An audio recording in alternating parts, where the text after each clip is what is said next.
For me, yeah, Liverpool might be making this back to back. They might be making this back to back because I saw a performance from them today which shows you why they're champions of this country. Credit goes out to Everton. They came back, they put a great account of themselves in this game. It was an engrossing contest, especially in that second half. But Everton, they went for it. Personally, I think Everton could have maybe gone up another gear if they took maybe one big tactical risk, which I'll touch upon later on. So make sure you guys are still here. But for Liverpool, a Liverpool team that didn't start with record signing in Isak, that didn't start with their other record signing and Florian Wirtz, they showcase exactly the qualities they have across their entire team and their entire squad. And that was typified by performances today from Gravenberch. For me, man of the match. For myself, Gravenberch, Caicedo, they're the two best midfield players in the league. And if these lot was playing together on like a pure Galacticos thing, it would have been dusted for the league for like at least 5 years. They're the best two midfield players in this country right now. The goal Gravenberch scored, it wasn't even the goal. It was how he arrived inside the box. And that's one thing about this Liverpool midfield that I respect. They all take their turns in their midfield three in tandem. Look how they rotate. If Gravenberch is going forward, you're going to see McAllister taking up that holding mid role, and then Szoboszlai then is combining and linking the play, and vice versa. No matter who rotates to go forward, the other guy knows instinctively when to drop back. And this is why their rotations are just so dangerous. This is why they create so much havoc. This is why their third man runs to drag teams out of shape are so dangerous too, because you can't really have a game plan for all three of these guys who are in that much tandem together and have that much synchronicity. And that was typified by the first goal. I mean, it was a great pass to even find Gravenberch, but Gravenberch made that goal happen by making that run. And then just the technique then, the ball's going away from him. It didn't need power, it just needed direction. That's all he had to do, and it was a lovely scooping effort away from Pickford. And Liverpool are 1-0 up. And they literally created the same move again not too long after, creating another passage of play. Now, this was one of the, best team goals of the season so far, and it typifies what I see in Liverpool, what I see in their midfield three. They all combined for that first goal. Every single one of them combined. And yet again, it was Gravenberch making the deep run from deep in an advanced position. Everton had no man to pick him up. No one could see his run. And there's real intelligence behind using a midfield like this, because typically, man, most managers are very strict in terms of the roles they give. If you're going to be the holding guy receiving from the defense, you're going to stay your ass there in that position. You're not moving. But Slot doesn't let Liverpool's midfield play like that. They have the freedom of expression because they work hard together on the ball and off the ball. And as I said, they combined for that second goal in beautiful fashion. And Gravenberch sets up the assist to find Hugo Ekitike. As you can see from the replays, Mohamed Salah had pinned back Milivenko. And Ekitike has some of the best movement in Europe. I mean, he was showcasing these runs for fun whilst he was at Frankfurt. Just runs in between O'Brien and Keane. I mean, Tarkowski and Keane. And the move was so quick. It was so instinctive. It was so fast. Everton had no time to react to that. By the time the ball's played into Ekitike, it's the first time finish away from Pickford. And Liverpool are 2-0 up. And at that point, I was thinking, am I going to see 3-4 goals against Everton? Am I going to see Everton absolutely embarrassed in the Merseyside derby today? So this is where I want to give credit to both teams now. Now, for Liverpool, Slot's thinking is, we don't have to force the occasion now. We'll allow Everton to come onto us. We'll find moments to pick them off from the break. I respect that because he's not just thinking about this game. He's thinking about the next month. They need to balance Champions League duties. Yeah, they need to, of course, conserve energy when they can over a very long and difficult season. Jose Mourinho, whilst at Chelsea in his first era here, he was notoriously known for, controlling the games for Chelsea. And once we had that 1-2-0 lead, there was no need to force it unless particular games made us do that. But otherwise, we were happy with that 2-0 win. And when people talk about how Chelsea have this ridiculous defensive record of only conceding 15 goals in a season, that was one of the main reasons as to why we were able to achieve that, because we weren't getting burnt out by the end of games. And we could maintain that energy and consistency over the long run compared to our rivals at the time. I understand what Slot's doing there in that capacity. But credit goes to Everton, though, because it did feel like when the game was first starting, I felt like the wingers were suffering a bit, and Grealish and Gueye. Liverpool did not let these guys turn at all. Liverpool was on to these guys. Yeah, it was like Herrera on Eden Hazard. They couldn't turn. They got pinned back. They were getting pushed to the floor. It was physical. They were getting roughed up a bit. And it's hard when like you're the only outlet for your team, the only guys there to give your team hope, to make something out from nothing. But Everton, they actually reacted in a different manner. It felt like after being 2 goals down, they started to get on the ball more. They started to play with more freedom. All of a sudden, you're seeing O'Brien looking at Ivanovic, getting up that field, looking to put crosses inside the box. You're seeing the midfield get on the ball a bit more now. Moyes is taking a risk. He's even pushed up the defensive line higher, just so they can play closer to Liverpool's goal. So there were really brave things done by Everton to get back in the game. And I think that was typified by one of the good performances from any player on the field today, and that was Jack Grealish. I think Grealish, I think the guy's a top player still.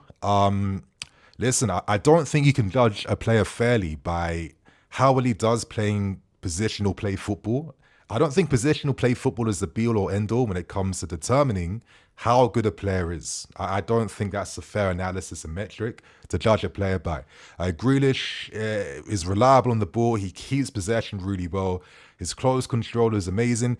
He might have lost a little bit of pace, which is calm, but he is someone that creates threat for an opposition. And personally, I think Everton did fantastically well to get him from Man City on loan. I don't know why other clubs didn't make a move for him. I think he could be at a higher level. I think he could still be playing Champions League football, in my opinion, based on just how he uses the ball and just the intelligence in which he plays with. I don't think he gets enough credit there. But that's only my thoughts and opinions, though. But I just thought that he was constantly having this great battle alongside Conor Bradley, who also played really well. I don't think Bradley got smoked by Grealish today. But if there was one suggestion I think I would have liked to have seen, that was in the second half. And it goes back to my point about the tactical element. I think Moyes could have introduced as maybe a slight more bravery to ensure better connections in the final thirds. Because there was 2 things I noticed. I noticed Gueye. Now, of course, he scores a great goal. Great swivel effort first time from a cutback cross inside the box away from Alisson. In my opinion, that was the best thing he did in the entire game, because I just felt like he was quite wasteful on the ball. When there were moments to be more expansive with the passing, they either came too short or he preferred to square it to Ndiaye, who was getting blocked off by 2 guys already, as it is. He had another effort with a shot with his left foot, which he kind of scuppered and didn't really test Alisson like he should. And because Everton pushed up a bit higher, it did mean that Gueye was on the ball a bit more, which meant that he had to have more influence in terms of how he was using it in an offensive capacity. And I just felt like outside of the great goal he scored, I don't think he was that good on the ball. And I did think it did affect some of what Everton could have done in that game. In my opinion, there was another level in gear that Everton could have gone up in, but Moyes didn't want to take it for some reason. And for me, it was moving Ndiaye to the left-hand side, moving Grealish into the middle. You bring on Dibbling, you're playing on the right-hand side, and you take that risk of maybe moving Dewsbury Hall to be your midfield player alongside Garner. That's what I would have done. I think Barry to replace Beto, listen, both these guys suffered with the running they had to do. That's fine. But I just think that moving Grealish in the middle would have been the key thing. Why? Because as the game went on, I felt like Liverpool completely clocked Everton's attack, because Grealish got doubled up on, and he was just doing what we saw him do at Man City. Carrying it progressively 5 yards. There's no option outside, there's no option inside. You're either playing a pass sideways or you're putting in an in-swinging cross to the far post. And that was the only creativity that Grealish could muster as the game went on. When I'm seeing gaze in positions where maybe Grealish could have been there, I think there was a missed opportunity. And there was a moment, like one of the best passing moves on Everton came from Tarkowski, of all players, carrying the ball centrally, baiting Liverpool players to come towards him. And then, of course, releasing Grealish in the space where he had a bit more danger to produce something then. I just felt like there was a moment there to have Grealish be the baiter, to try and encourage one of the midfield players or defensive players to engage with him. You have Ndiaye there. You have your two best players combining together, playing together, not being on opposite ends of the field.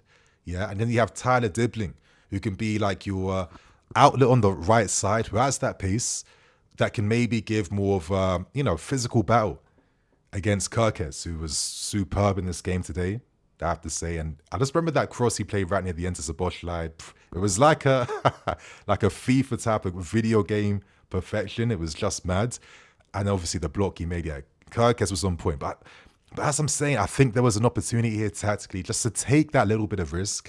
And I'm really curious to know the problems it could have caused if Ndiaye and Grealish were combining. Dibling held the right side. Dewsbury Hall was offering maybe better passing decisions in the middle, and then Barry was up front. I think that could have been an even more interesting, tense affair for Liverpool to deal with as the game went on. But that's my thoughts and opinions. So regardless, Liverpool defended well. And I just noticed things from Slot, like how their shape was kind of like a back five. You would see like Gravenberch kind of moving into that defensive line, just to ensure that they had enough bodies to deal with all the crosses that they expected Everton to put in. Why? Because they control the game. They wanted Everton to have the ball in areas where their wingers were going to get doubled up. I need to stop saying that damn word. They wanted them in areas where they'd have two guys onto their wingers.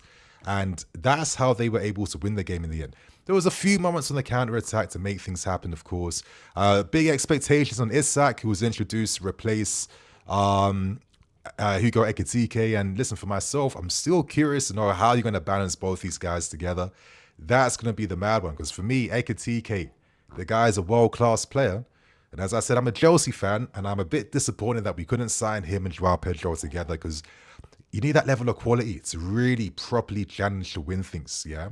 And I don't know, I think he's great, and he's just adjusted so seamlessly to life in the Prem. And it's another reminder that all the Takitikos and armchair analysts, they never really get the full context in which to judge a player fairly by. Because guys were saying that Ekitike can't shoot. He has a weak shot, which is just not the case at all. And what was that opinion ever based on? He's becoming a bit of a fans, and he's becoming a bit of a menace in the league. And listen, I'm not a Liverpool fan, but thinking about the possibility that Ekitike and Isak could be forming some type of unholy partnership, it is a worrying threat for the rest of the league, right? Yeah, so that's everything I can say about the game today. Great contest.